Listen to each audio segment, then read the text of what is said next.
नमस्कार, आप सभी का मेरे चैनल पे स्वागत है। आज मैंने ऑर्डर किया है मीशो से कोको पीट। ये 2 केजी का ब्लॉक मैंने ऑर्डर करवाया है। इसका टेक्सचर आप देख सकते हैं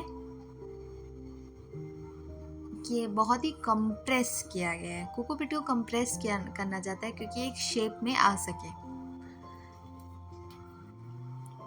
आप अगर अपने इसे घर में कर रहे तो बिल्कुल ना करें क्योंकि ये बहुत उड़ता है। आप देखिए इसको इतना चापा गया है कि ये बहुत साइड से चप्पा चप्पा सा भी लग रहा है। वैसे तो कोकोपीट इतना जल्दी इतनी आसानी से टूटता नहीं है, पर इसे जैसे ही मैंने खोला ये 2 हिस्सों में बट गया। जब मैंने देखा कि ये 2 हिस्सों में बटा हुआ है तो मैंने जल्दी से पानी इस पे लाया। मेरा 2 केजी का कोकोपीट है, इसलिए मैंने 10 लीटर पानी दिया है।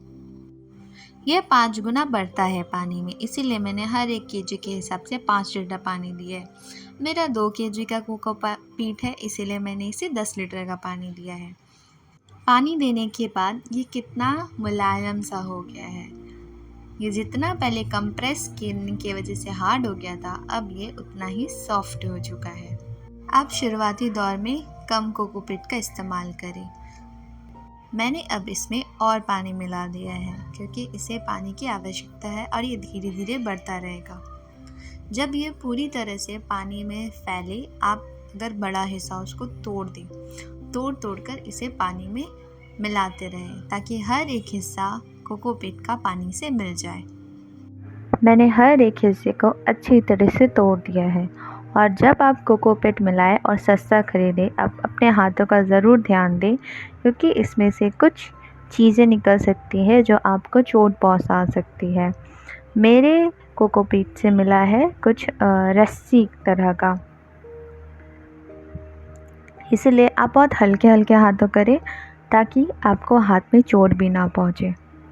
आप देखिए कोकोपीट फैलने के बाद कितना सॉफ्ट हो गया है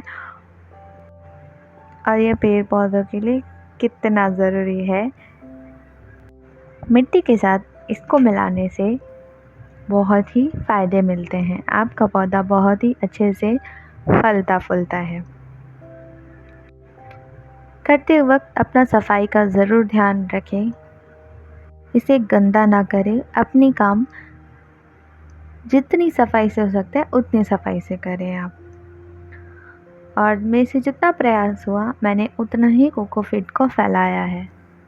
मुझे करने में बहुत मज़ा आ रहा था और पता नहीं मुझे डर भी लग रहा था कि अंदर कहीं कुछ है तो नहीं, अंदर कहीं कुछ है तो नहीं, क्योंकि मैंने पानी कुछ ज़्यादा मिलाया था। 10 लीटर से ज़्यादा था वो, मैंने आपको हिसाब से बताया, बट मैंने उसे 10 लीटर से ज़्यादा मिलाया था।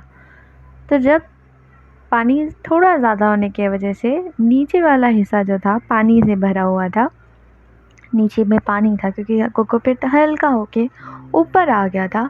तो मुझे बहुत डर लग रहा था कि अरे क्या इसमें कुछ है तो नहीं। मैंने सोचा कुछ तूफ़ानी करते हैं, पानी में तूफ़ान लाते हैं। अब ये जब आपका कोकोपीट पूरी तरह से फैल जाए, कम से कम आप इसे कुछ समय दीजिए, ये खुद पूरा फैल जाएगा। फैल तो ये संग संग ही जाता है। अब बारी आएगी इसको अलग करने की। आप देखिए मेरा जो कोकोपीट है वो पानी में पूरी तरह से घुल गया है। जितना इसे घुलना था ये घुल चुका है। मैं इस तरह से कर दे रही हूँ क्योंकि अगर पानी में तूफ़ान मतलब कि ज़्यादा उसको आप हलचल करेंगे तो वो अच्छी तरह से घुल जाएगा। तो अब बारी है इसे छानने की। आप जब छान रहे हैं तो इस बात का ज़रूर ध्यान रखें कि आप बहुत कस कर इसे छानें, क्योंकि जब अगर कस कर नहीं छानेंगे तो ये सूखेगा नहीं। और जब अंत में आप इसे हाथों से नहीं पकड़ पाए तो आपकी छन्नी की ज़रूरत पड़ेगी, क्योंकि बहुत कम हो जाता है और वो हाथ में नहीं आता, हाथ से छूट जाता है। आप ये मत सोचिए कि अरे इतना कौन रखेगा। बागवानी से जुड़ने के लिए आपको बहुत धैर्य चाहिए होगा और समय हाथ में चाहिए होगा। जब मैंने छन्नी से किया तो हर बार छन्नी से मुझे कोकोपीट मिलते ही रहे हैं। अभी जैसे अब छन्नी से भी नहीं आ रहा था मेरे पास, तो अब मैंने क्या किया, पानी को लेकर छन्नी में डालने का प्रयास किया। आप विश्वास नहीं करेंगे, अभी भी कोकोपीट बहुत सारा बचा हुआ था। हाथ से देखने में तो नहीं लग रहा था कि हाँ अंदर कोकोपीट होगा, बट आप देखिए हर बार जितनी मैं कर रही हूँ उतनी बार मुझे इतना कोकोपीट मिल रहा है। अगर आप इतना सा ही कोकोपीट लेंगे, इसमें उतनी ही मिट्टी मिलाएंगे और उतनी ही रेत मिलाएंगे, आपका छोटा सा नया पौधा तैयार हो सकता है। तो आलस ज़रा सा भी ना कीजिएगा, हर बार इसी तरह हर एक चीज़ को छानने का प्रयास कीजिएगा। मैंने बहुत मेहनत की है। जब कोकोपीट तैयार हो गया तो मैं आपको उसका वज़न करके दिखाती हूँ। वेट आपने देख लिया 0 था। अब देखिए हटाने के बाद ये 8 किलो 35 ग्राम का हो जाता है। मतलब ये 2 किलो का तो था ही, 3 गुना और बढ़ गया।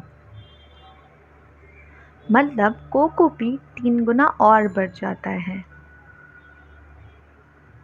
अब बारी है दूसरी बार इसे धोने की और साफ़ करने की। आपको कम से कम 2 से 3 बार कोकोपीट धोना चाहिए, क्योंकि इसमें समुद्री जल होता है, समुद्र का पानी मिला रहता है, इसीलिए इसमें नमकीला होता है जो आपके पेड़ पौधों के लिए हानिकारक है। जब इस बार मैंने धोया तो इस बार पता नहीं पानी से फेना निकल रहा था। ये तो मैं नहीं बता सकती क्यों फेना निकल रहा था, हो सकता है। और मेरे बाल्टी में कोई साबुन भी नहीं था। अब दूसरी बार भी मैंने आपको बहुत ध्यान से बोला, आप जब निचोड़े इसे अच्छे से निचोड़े, क्योंकि ये सूखेगा नहीं। जब मैंने पूरा काम कर लिया, जब कोकोपीट पूरा मुझे मिल गया, तो अब बारी है इसे सुखाने की। मैंने अंत में, क्योंकि इतना हाथ मेरा दुख गया था, अकेले कर रही थी, और इस पूरे प्रक्रिया को मेरे पास 4 से 4 घंटे का वक्त और समय लगा हुआ है। आप देखिए जो मेरा मैट है वो भींगा हो जा रहा है, क्योंकि मैंने अंत में बहुत ही कम निचोड़ा था, क्योंकि मुझसे निचोड़ा नहीं जा रहा था। लेकिन आप प्रयास करना इसे पूरा निचोड़ने का। मैंने पहली बार कोकोपीट का इस्तेमाल किया है, मुझे नहीं पता था कि ये समय लेगा सूखने में। इसीलिए मैंने बहुत जल्दी बिछाया, और उस दिन मेरा क्योंकि एक ही घर है तो इसीलिए नहीं ज़्यादा देर रख सकते थे, बट ये सूखने के बाद कुछ इस तरह से लाइट कलर का दिखता है। मैंने सोचा मतलब कि अभी इसे और सूखने में समय लगेगा, लेकिन आप संग इसे पौधों में डालना चाहते हो तो आप संग डाल सकते हैं, और जब कोकोपीट बच जाए तो आप इसे सूखने दे सकते हैं और सूख के इसे स्टोर कर सकते हैं। देखने में तो ये मुझे बिल्कुल गाय की गोबर लग रही है, पर मैंने हाथ से कभी गोबर छुआ नहीं है, ना सामने से बिल्कुल देखा हुआ है। हो सकता है मैं गलत हूँ, बट ये मुझे काफ़ी हद तक गोबर जैसा लग रहा है। जब ये नहीं सूखा 2 दिन तक, तो इसे मैं दूसरे दिन ही छत पे लेके चली गई, और ये छत में इतना उड़ने लगा हवा की वजह से, पर फिर भी जो इसका मॉइस्चर था वो सूर्य में जाके सूर्य की धूप से कम हुआ, इसलिए मैंने फैलाया। इसीलिए धूप बहुत ही आवश्यकता होती है हर चीज़ों के लिए, आपकी शरीरों के लिए भी। मैंने बहुत फैलाकर अच्छे से इसे रखा, और जब ये तो पूरी तरह से सूखा नहीं, इतना समय मुझे नहीं मिल पाया। फिर मैंने इसे 1 भाग मिट्टी, 1 भाग रेत और 1 भाग कोकोपीट का पौधा में मिला दिया। अब मुझे लगा मैं ना ही सुखाती तो अच्छा होता, मैं अपने पौधों में इसी तरह लगा सकती थी। आप भी इसी तरह अपने पौधों का ध्यान रखें, और #पौधे लगाएं स्वर को बजाय से ज़रूर जुड़ें। धन्यवाद।